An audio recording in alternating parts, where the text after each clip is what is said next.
So the contextual and the universal truths and philosophies aside, right, could behavior actually purely be defined by the spaces within which those behaviors are condoned? So environments have the ability to influence behavior for a number of reasons. It could be that a combination of the environment itself and the occupants enforce the behaviors that are good and then err away from the behaviors which affect the space and the occupants in any kind of negative way. A great example of this, which I'm sure a lot of you will know well enough, is that like in the evolution or in various different workspaces, there's often been various behaviors that accompany them, even if they are somewhat similar spaces, in this case being workspaces. So good behavior in the cubicle generation. So I've been told, it's a little before my time, but so I've been told that fish was an absolute no-go during lunch. You should never bring fish to work out of respect for everybody else within that environment. Now, in underground, it is common knowledge that you don't light a match, but you're welcome to eat all the fish you want. In a co-op working space, good behavior would mean not necessarily farting in front of everyone for fear of distressing everyone in the room. You need to be aware of the people that you're around and the fact that you don't know any of these people. And now, with all of us in an online setting, it's considered good behavior to turn your microphone off while somebody is presenting, or in some cases to put the little hand up when you want to. But then the question comes in, like, is it good behavior to have your camera on or to have it off? And that seems to be a deeper sort of contextual environment within this greater environment that we're in, depending on the people that you're speaking to, or whether you know them, or also based on your own personal concepts of good behavior. So it could also be said that the spaces enforce good behaviors because of the rules that are put in place by the authorities that govern those spaces. Again, remember the panopticon. So while that example gave us a view on why the prisoners behaved well, it didn't necessarily tell you what those behaviors are. But if we think about it in terms of a school as a great example of this, a teacher will determine the boundaries of behavior in order to be good for the class, as in the rest of the students in that class, and for the learning environment, and also for herself, and to ensure the value and the reason for the existence of that space originally. So it's ultimately then her responsibility as the head of that space to ensure that the good behavior is tailored for the benefit of everybody within that space. So could we assume then that good behavior comes from the rules that are designed for any environment, whether it be, home or school? But then also, what about the behaviors that are then adopted in spaces that have no definitive or at least outlined authority, and yet humans will still adopt behaviors that are expected within that space, oftentimes through watching others' behaviors? So if you consider the behaviors that change from when you are in your own home to when you are in a friend's home to when you are in an acquaintance's home or even a colleague's home, each of those new spaces will bring on new concepts of good behavior. But also in terms of places of worship, very often it's not a case of you are told when you go in there by the person that runs that place of worship, okay, you're not allowed to do this or that, and this is considered good behavior. You either pick up on the rhythms of the people around you, or you just don't talk too loudly for respect. And the image that I've got over there is from a temple in Shinjuku in Japan. Now, when I was in Japan, what I found very often is that these temples are generally outdoors, so you don't really have that whole keep your indoor voice idea. And they're very often completely empty, depending on which town or which city you're in. But it doesn't really change the fact that the moment you enter that space, your demeanor changes. You're no longer necessarily just who you are, but you'll abide by what is expected of you within that space, even if there is no one there to see you.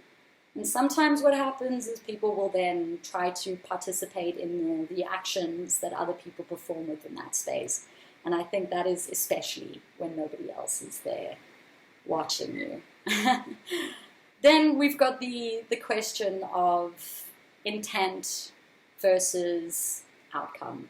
So it's a very complicated question. So is good behavior, or at least a complicated series of questions. So is good behavior directly linked to the good intentions of an individual, despite the possibility of bad outcomes? Or is it that good is only good when the outcome or the result of which is deemed to be good? So even if those intentions could be shady. As mentioned, Freud talks about that suppression of personal desires to conform to social contexts. The emphasis of which is that good behavior is described almost entirely in favor of the outcome, because you never know, well, at least according to Freud, you never really know what the true intentions are subconsciously, sometimes not even in yourself, but you are still expected to uphold this outcome, this idea, this thing that you need to live up to. But, is it that you could also have bad intentions for doing this thing, so you'd like to just make sure that you're seen to be doing good? Or perhaps you could consider altruism. There's a great question that's asked in, I think, all psychological circles, I think in all philosophical circles, is that according to, I can't recall who spoke about this, but saying that altruism is not actually, or at least charity is not necessarily charity at all, because the people that participate in charitable activities are often doing so for their own selfish reasons, for their own selfish intentions. So does that actually matter? Does the fact that that person is doing it to make themselves feel better, does that diminish the good that they do outwardly? So in the same way, it can be looked at on the flip side. So if somebody is trying very hard to do the right thing, but they're not necessarily achieving that right thing. The picture that I've got there is because this phrase kept popping into my head, which I'm sure everybody will know, and I would laugh if everybody's also had this, but the road to hell is paved with good intentions. Now, I came across a quote that Pablo Picasso actually put down, where he said that what one does is what counts, not what one had the intentions of doing. Now, that I think can be called very much into question if you look at, does this really still apply in today's society, or in our new, or at least updated concepts of what good behavior is? Because, I mean, if somebody is, or if you look at it, instead of saying intend, you could say try. Does it matter that you're trying to do good, even if by some consequence the outcome of that doing good is not really so favorable?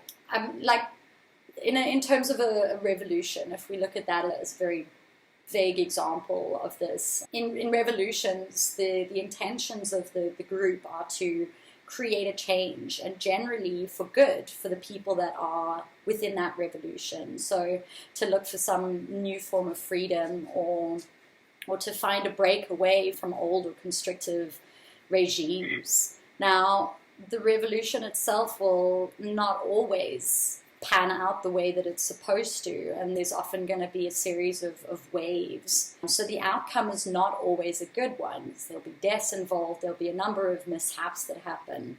But does that mean that the revolutionaries should give up what they're doing, or should they stick to that because of their own internal knowledge that what they are doing is actually good? And is it good because it's good for a vast number of people that are part of that revolution? And should they keep doing it because they will, if they are deemed right in the end, they will succeed? But even then, what is right? So I'm going to leave these questions here for you guys to think about. I think we'll probably end up having a bit of a conversation on it a little bit later. And these different perspectives are to help offer various different viewpoints on answering the same grand question of what is good behavior really. But how does this factor into business?